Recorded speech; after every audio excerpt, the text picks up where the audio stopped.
মেয়েরা সবসময় ভয়ের ভিতরে থাকে। ছোটবেলা বাবা মায়ের ভয়, একটু বড় হলে একাকিত্বের ভয়, ভিড় কোথাও বেশি হলে ভিড়ের ভয়, জোরে বাতাস বইলে ওড়না সরে যাওয়ার ভয়, যৌবন আসলে প্রতিবেশীদের ভয়।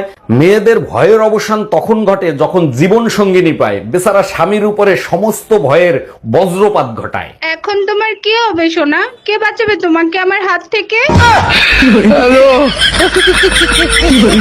আরে জামাই, এত তাড়াতাড়ি চলে আসলাম মেয়ে নিতে। মা বললো বৌমারে অনেক মিস করতেছি, তাড়াতাড়ি যাইয়ে নিয়ে আয়। তোমার মাও বলে আমার মেয়ে মা কয়ে ডাকলে নাকি তার কলিজা জুড়ায় যায়। বুইরা মাতারের জন্য বাপের বাড়িতে শান্তিতে বেড়াইতেও পারি না। এই তোমার না আজকে রিপোর্ট আনার কথা, রিপোর্ট কি আনছো?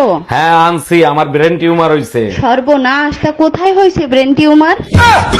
আমার পাছায় হইছে। এখন থেকে সব সময় সাবধানে বসবা। এই কই তুমি? বাচ্চা কান্দিছে, বাচ্চা ঠান্ডা করো। পারো তো শুধু বাচ্চা পয়দা করতে, আর কিছু পারো? আমার জন্য কি কান্দিছে? তোমার জন্য কান্দিছে, তুমি ঠান্ডা করো।